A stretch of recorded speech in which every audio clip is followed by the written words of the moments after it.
60-40 नियोजन नीति के खिलाफ पूर्व घोषित त्रिदिवसीय आंदोलन की तिथि में हुआ बदलाव।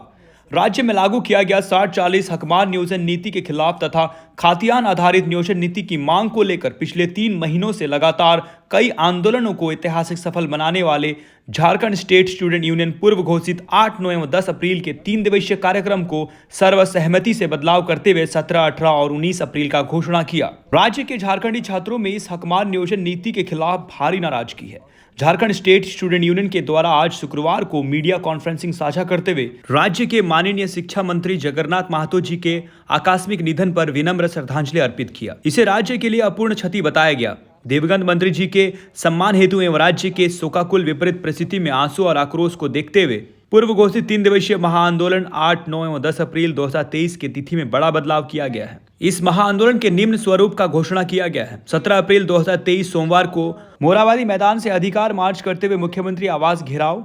18 अप्रैल 2023 मंगलवार को संपूर्ण राज्य में विशाल मशाल जुलूस। 19 अप्रैल 2023 बुधवार को संपूर्ण झारखंड बंदी। Bureau report, Chotanagpur live.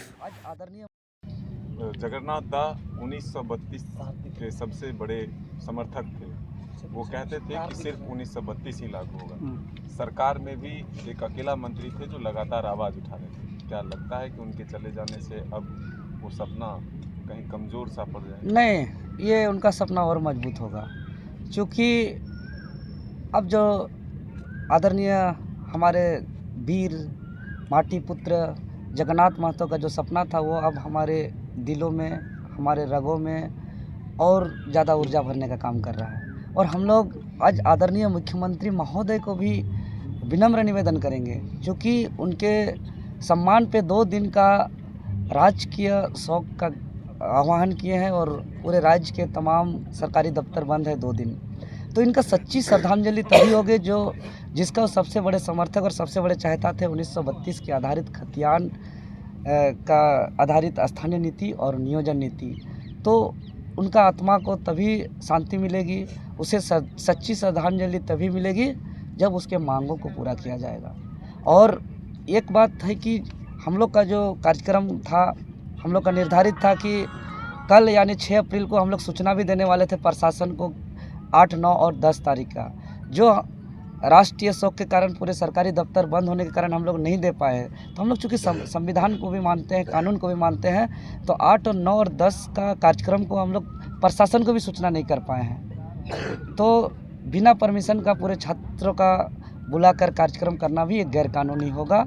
इसीलिए कानूनन तौर पे भी हम लोग 8 और 9 और 10 का कार्यक्रम को स्थगित करते हुए हम लोग 17, 18, 19 का कार्यक्रम निर्धारित किए हैं। देखिए, आना जाना तो लगा हुआ रहता है। आप जो जैसा प्रश्न किए कि ऐसी बात नहीं कि चंद्रशेखर आज़ाद हमारे वहाँ शहीद हो गए या तो भगत सिंह शहीद हो गए तो हम लोग आज़ादी का जो है सपना छोड़ दिए। हमारे टाइगर जी नहीं है, लेकिन उनके दिया हुआ जो मैसेज है हम लोगों के पास में, अब तो हम लोगों के पास में जिम्मेदारी और बढ़ गई है। उनके सपनों को साकार करने की जिम्मेदारी अब हम नौजवानों के कंधों पर है।